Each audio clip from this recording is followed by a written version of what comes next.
Hello, my name is Victor Ibarra, and today I want to speak about how deforestation in the Amazon has affected our planet.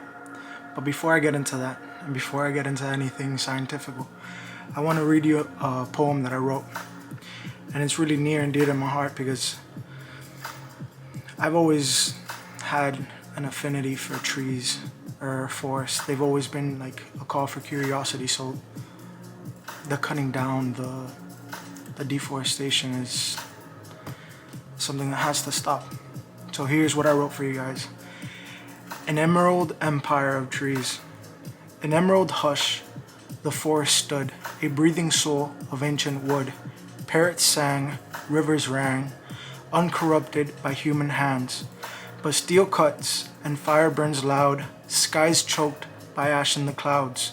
Saws cry, axes bite, they slowly steal the forest's strength and might. Spirits mourn in soil and stream, their songs broken dreams.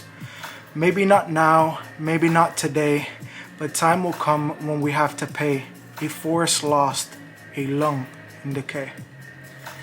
For many, you have no clue. It's something that's foreign to you.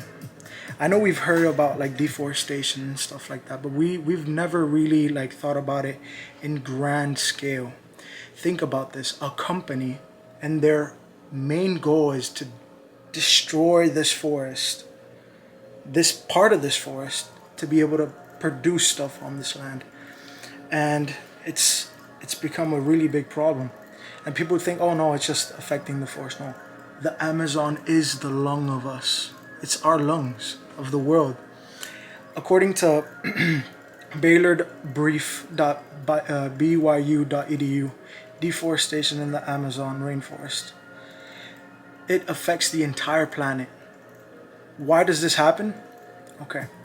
Cattle ranching, building roads, buildings, dams, all types of infrastructure. And then from time to time, small subsistence farming. But this isn't just like, what's it called? This isn't just consequence free.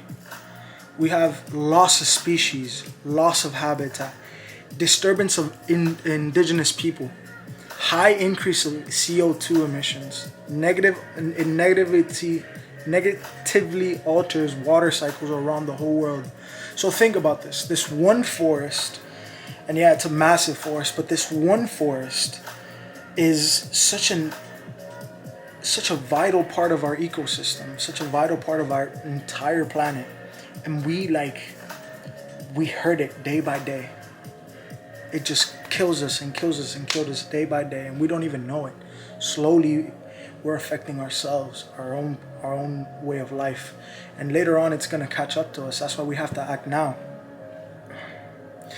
National Geographic says that it provides a natural cooling of the planet, of the world.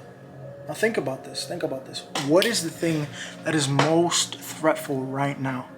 When you think about this, when you think about politics, when you think about the world going on, presidents, this and that, the true scare is global warming. It could demolish everything, industry, houses, countries, cities, everything is at risk. Trees store CO2. So when you cut them down, not only do you stop them from being able to like grab the CO2 from the atmosphere, but you also put the CO2 back into the atmosphere when you burn them, which is how they mostly do. They cut and they burn. About 1/4 of all the CO2 absorbed by the land of Earth, on Earth, is the Amazon. The Amazon absorbs 1/4 of all of it. Think about how vital this is.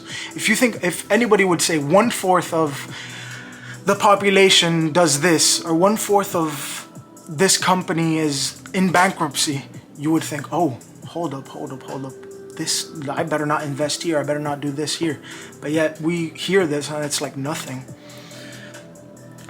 Even though recent strides some countries, not all, some countries, especially in South America and Asia, they've like tried their best and they've done laws and they put plans onto how to lower this and become better in this aspect.